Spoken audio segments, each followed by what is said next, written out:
Good evening, everyone. This is Renee with Reformation Body Solutions in Los Gatos, California, and I'm super excited to be introducing you today to Dr. Roby Mitchell. And he was introduced to me by a practitioner that I love, Mary Bailey Howard of Recontrol Health. And so I thought we would just talk today a little bit about health.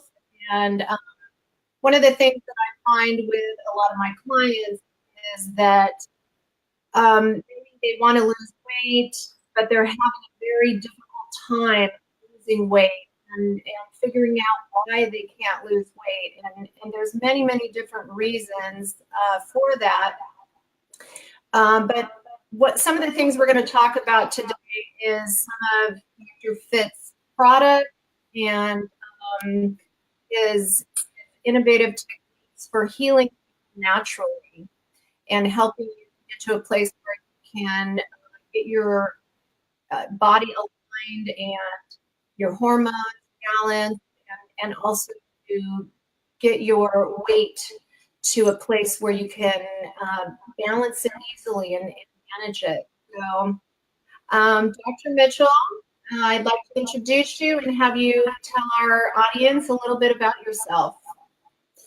Well, so I'm classically trained in medicine. So after I got out of the, while I was in the Marine Corps, I was hoping to get to fly jets, but it turned out that I didn't have 20/20 vision, so they wouldn't let me fly jets. And so I had to figure out something else to do with my life. And I decided I would get out and go to medical school. And so enrolled at Texas Tech and got into medical school there, went through the MD PhD program there.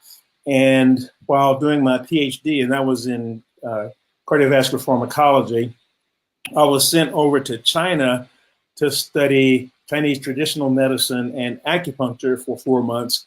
And in doing that, I was exposed to this philosophy about the body being able to heal itself, which is not something that we had been taught in conventional medicine. But I was over there long enough to actually see that work. I mean, over that 4-month period of time, I actually got exposed to that. I saw it work, and saw it work to a degree where it was just undeniable that, you know, these people were getting healed. This was not mind over matter. It was not a placebo effect. And so after that experience, I came back and finished up medical school. I became an emergency room doctor. And as it happens many times, we get older and making money, and we start paying more attention to our occupation than we pay attention to our health. And there are consequences to that. And so I developed high blood pressure and diabetes and high cholesterol. And in medicine, that's what we call metabolic syndrome. And that trilogy is a big risk factor for strokes and heart attacks and Alzheimer's and so forth. And I was a 35-year-old emergency room physician having those risk factors, and a 37-year-old came in with a heart attack. And so that kind of got my attention that I probably better start getting some of these numbers under control. And reflexively, I did what we had been taught in medical school. I reflexively started taking a drug for my blood pressure. Fortunately, it gave me so many side effects that it made me revert back to what those Chinese had taught me, about the body being able to heal itself. So I thought maybe my high cholesterol, diabetes, and high blood pressure might have something to do with the double meat, double cheese, Whataburgers and fries and chocolate shake. And so I quit those and started following a better eating plan, and I lost weight. And what do you know? All that stuff went away. And in medical school, they had told us, and we had been convinced that those were all incurable diseases. We don't know why people get them, but you got to stay on medication for the rest of your life. That turned out not to be true. And so I started in the emergency room. I started offering people a choice, right? I got my prescription pad here. I can write you a prescription for a drug, but let me tell you what I did, right? And you make the decision. And I did that for a while, but after a bit, that became ethically and morally unacceptable to me. And so I really just cut the ties with that form of medicine. And I just went out and started educating people on how to eat and replace the any nutrients, hormones that were out of balance.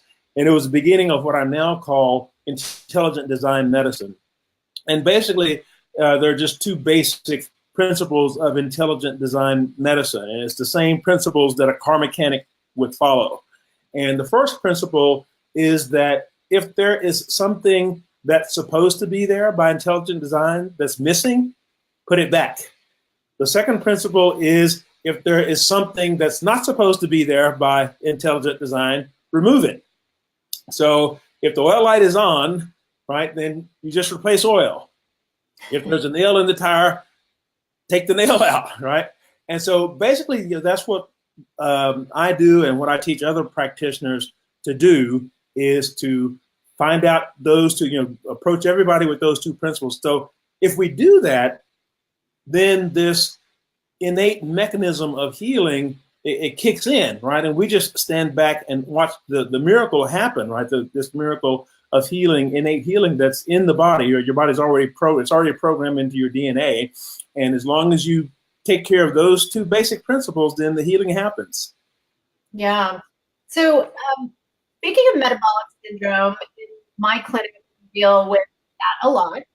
And so can you basically expand a little bit on that and talk about how you treat metabolic syndrome, kind of how you approach your clients or patients? Yeah. So if you remember back to that clip of Lucy and Ethel in the chocolate factory, right? You remember that? So they're in the chocolate factory and they're on the conveyor belt, and their job is to, as that candy is coming down, they got to put it in the wrappers, right, and put it away. And so initially everything is fine, right? The candy's coming down, they're taking it, putting it in the wrappers, putting it away, putting the wrappers, putting it away. Then the supervisor comes in, sees that they're kind of handling that speed okay, and she says, speed it up, right? And the candy starts coming down so fast that they are not able to get it in the wrappers, and Lucy starts putting it in her mouth, and Ethel starts putting it down her bra, right? And then candy starts getting down the line, right? So that's the paradigm for diabetes. There are two principal hormones that allow us to metabolize glucose, right, or sugar. And so, and those two hormones are Lucy and Ethel. So Lucy is thyroid hormone, Ethel is insulin. Together, thyroid hormone and insulin, they take that blood sugar, that candy, and put it in the wrapper, right, and allow you to use it metabolically, right? Now, if one of them, so, a couple of things can happen. So that belt can speed up. And even if both Lucy and Ethel are there working hard as they can, if that belt is going too fast, they're not going to be able to keep up, right? And candy is going to get past them. That's diabetes, right? So one way for us to attack that is to slow down the belt, slow down the conveyor belt. That means eating foods that are not going to turn to sugar too rapidly. So you're looking at foods that have a glycemic index of 55 or less. Does that make sense? Yes. That slows down the conveyor belt. Let me turn my phone off here. I'm just always getting messages here. So that slows down the conveyor belt. So that's the principal thing that we educate people on, where there's metabolic syndrome or Alzheimer's or autoimmune conditions or whatever, is slowing down the conveyor belt by converting to this, what we call the Bally eating plan. And people can go join that, the Bally meal planning and more. It's free on Facebook. There's like 4,000 people that are following this way of eating and getting healthy. All right. So the second thing, then we come to our intelligent design, the step number one, which is if something that's supposed to be there is not there, you got to put it back. So a lot of times people don't have Lucy. Their thyroid levels have gotten low. And that starts normally happening around age 26, 27, just naturally, thyroid levels start going down. And so by the time we're a little older, then again, Ethel is working on her own, right? So if Ethel is working on her own and Lucy is not there, what does that mean for Ethel? Yeah, it's not going to work. Well, it means Ethel has to work harder, right? True. Yeah. So what starts happening around that time is you start producing more insulin. You start overproducing insulin, and insulin is your primary fat storage hormone. So that's where the big belly comes from, right? You start storing that fat around your gut, right? And as you look at pictures of me, when I was 35, I mean, I had a huge belly, right? And so you will deposit fat centrally if insulin levels are high, and that starts happening again as Ethel is, frantically working trying to handle all that blood sugar. You have to produce more insulin to compensate for the low thyroid. Right. So if your TSH is above 1, right, then you need to address that with a thyroid hormone supplement, right? And your doctor or practitioner can do that, or there are thyroid supplements, glandulars that are over the counter that people can get on their own. But it is recommended, that you go through a practitioner or somebody that knows how to get you on the right track, where you're taking the right dosage, right? So you put those things in, and then if Lucy and Ethel are there, and you slow down the conveyor belt, right, then we don't get that over run of sugar that we call diabetes, right? Mm-hmm. Now, the other thing is the high blood pressure. The other part of the metabolic syndrome is high blood pressure.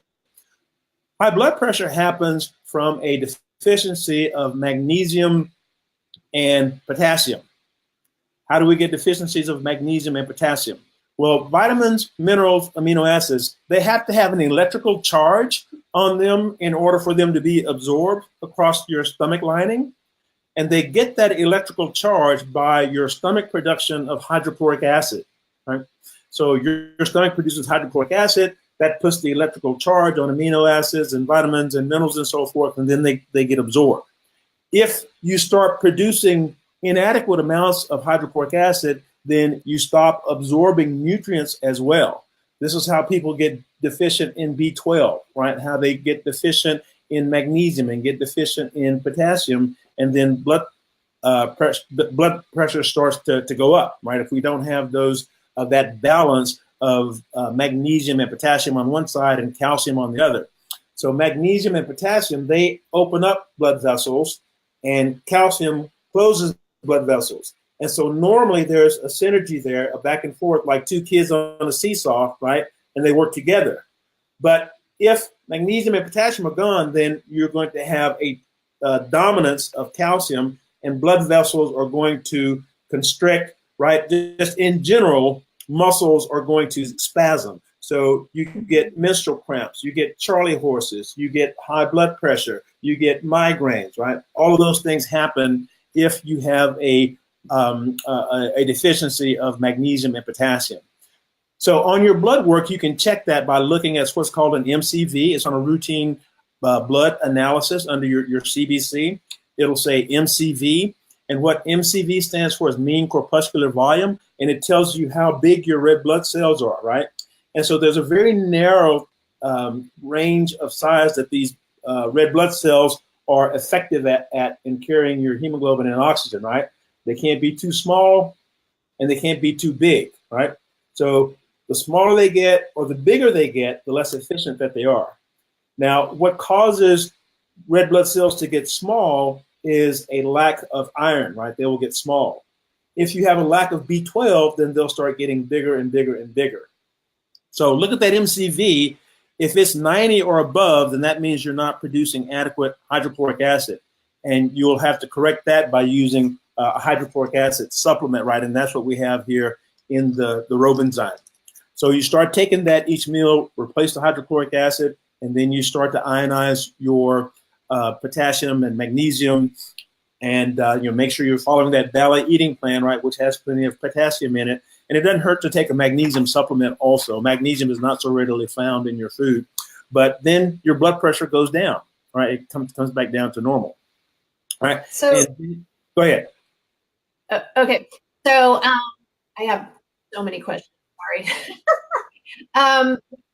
When I was talking with Sherry, I was super low energy. We took a look at my thyroid, took a look at, she had me run all the tests, and her opinion was that I had low stomach acid. So she had me start taking the HCl, and I know that you have your own brand. Dr. Mitchell, Dr. Fitt has his own brand, and we will put in the comment section the links to his website. But can you explain how you diagnose yourself to figure out how much of the HCl you should be taking?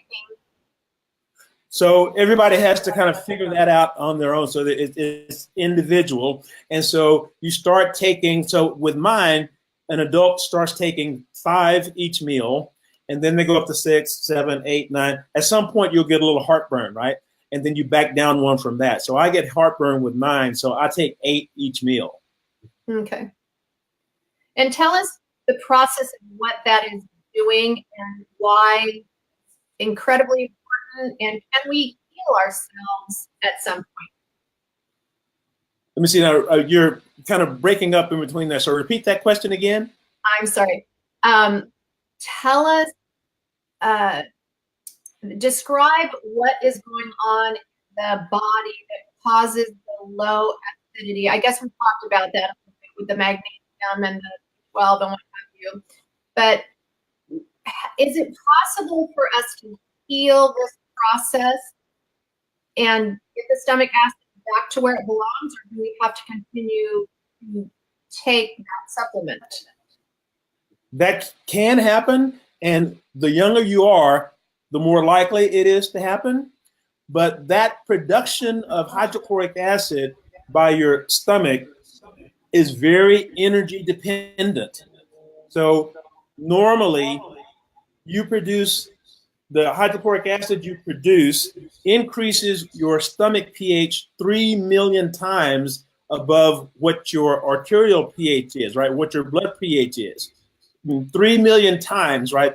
That amount is put into your stomach. That takes lots of energy. And that energy comes from thyroid hormone, right? Thyroid hormone acts as a spark plug in this equation of fuel plus oxygen plus a spark, right? So your T3 or thyroid hormone acts in that way. So if thyroid hormones are low, then you're not going to have the energy needed in order to produce adequate hydrochloric acid, right? And so, and even that ability, you're right, for your, your mitochondria. And so, it's just a, cruel, but just as we get older, right, things start to fail. We just don't do things as efficiently as we did when we were younger. So we have to have some help with some supplements, right, and hormone replacement and that type of thing. But sometimes if you change your diet, get on the right amount of thyroid, and let your gut heal, then it heals enough such that the regular amount of hydrochloric acid replacement that you were taking, you start to get a burn with that, right? And that tells you that your gut is healing. Oh, okay. So basically, a lot of it really stems and starts with the thyroid. Yes. Okay. Well, that makes a lot of sense, doesn't it? Yeah.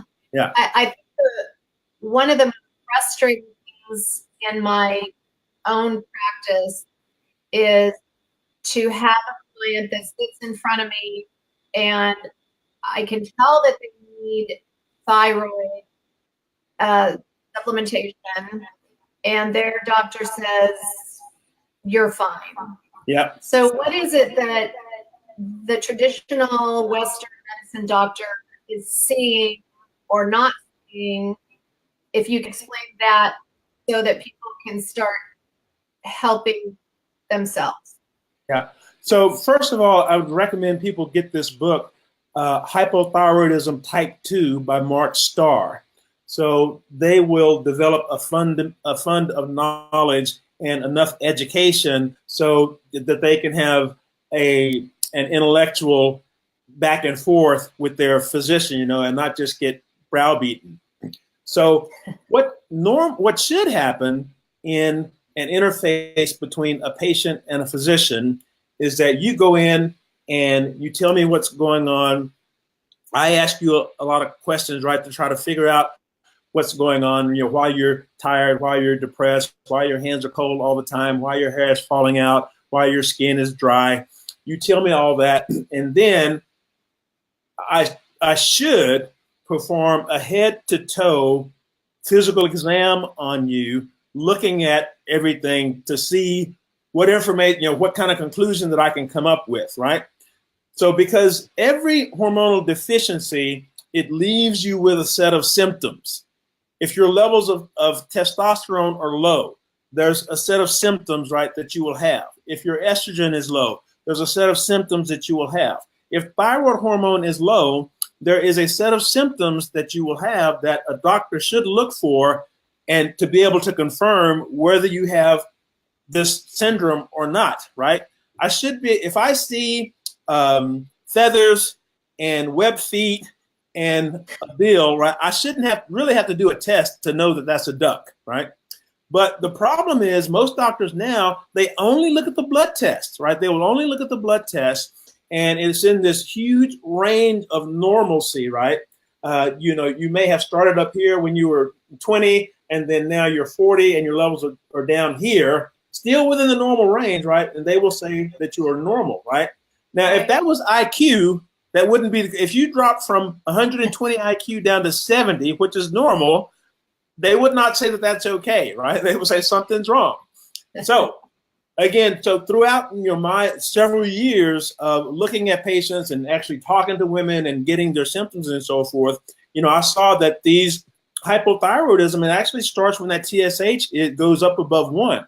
And most doctors won't, blink an eye at letting you go up to 4 or 5 or 6, right, before they will even address you as having a diagnosis of low thyroid, right? So first, you have to educate yourself about what the symptoms, what constitutes hypothyroidism. How does my body respond if it doesn't have enough thyroid, right? You have to be educated on that, right, going in. Well, 99% of people have no idea that when they're exhausted and cold and their hair is falling out, that's not just aging. And that's part of the problem. You just think, well, this is just part of the deal. I'm stressed out. It's just part of growing older. And my thought process and what I always tell my clients is, look, this is 57. I'm living my best life at 57. That doesn't mean I don't have to fix things all the time. I'm always, I have great friends. So I'm, periodically I have a spout or a deal with it. And then it'll go into remission for a while and then it'll come back. Can you explain that? No, I'm sorry, I didn't catch what you said was going away and coming back. I have Graves' disease. Okay, so Graves is an overgrowth. Graves is an overgrowth of Candida in the thyroid that your immune system then responds to by producing these chemicals called cytokines. That's what causes the inflammation, right? And it's actually the exact same disease as Hashimoto's, with a different response.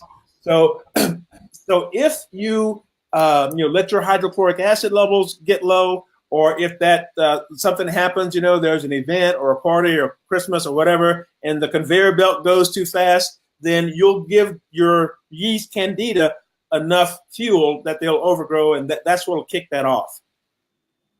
So how do you, because I take a Candida test and a yeast test, and my integrative doctor told me I did not have that. So how do I determine, do I just assume I have it? You always have Candida. Candida always lives in everyone all the time. It is a permanent resident of your colon, right? And down there, it actually helps us digest things. But if thyroid levels get too low, or if there's not enough hydrochloric acid, or if there's too much sugar, or if you take a round of antibiotics, then the yeast can overgrow. And depending on your genetics, it'll grow one place or another, right? And it gets in your thyroid. Ah, that makes so much sense to me because I used to be a sugaraholic. Yeah. Oh, wow. Okay. So you've answered a lot of things for me, but we have a couple questions here. I just want to say hi to a couple people. Debbie Carson says very interested in hormone balance. And one of the things he said, I'm 56 in menopause, struggling with bad brain fog. Low carb is not doing it. Any suggestions? Yeah, so with menopause, the two primary hormonal imbalances will be low thyroid and low progesterone, right? So you have to get those levels of those two back up, primarily thyroid. So I would have her have that TSH tested. If it's above 1, right, then she'll need to get on thyroid hormone replacement, either from her physician or, she can, we have one that's on our website, but that has to be addressed. And, even more than just low carb, you want to join that Valley eating plan and start following that Valley eating plan, because above low carb, we have to choose foods that have these natural antifungals in them that naturally kill Candida. Okay. So Debbie, I hope that answers your question, and you can find a practitioner or go to Dr. Mitchell's website, and we will put that in the comments section. Do you have any other thoughts and advice on hormone therapy? So I personally work with a naturopath at the Tahoma Clinic, and I know you are very fortunate in your career to work with Dr. Jonathan Wright.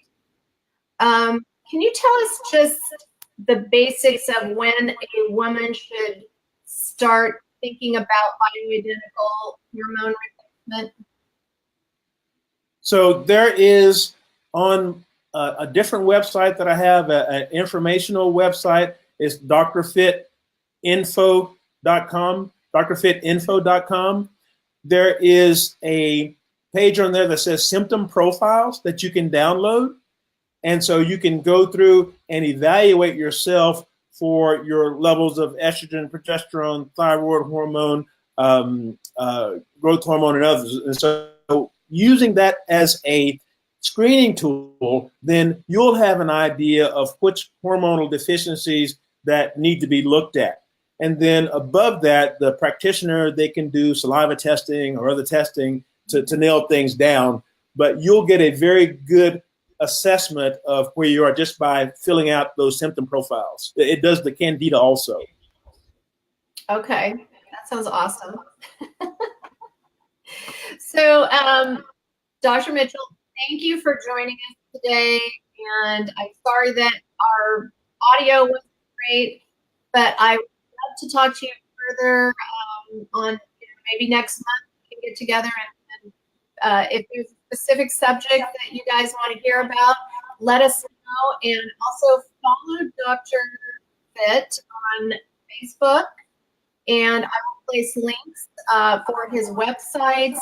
And there's so much more that he is always talking about. Black seed oil is one of them. Sherry has been putting it on my throat every night and internally taking it. And that's probably our next subject that we should talk about. Yeah, so really great stuff. That's why I look the way I'll be 62 in 3 months. You look fabulous. All right, thank you for your time today, and thank you everybody that joins us in the replay. I'm sure that you share the broadcast. We really appreciate it. All right, thank you. Thanks. Bye-bye. Bye-bye.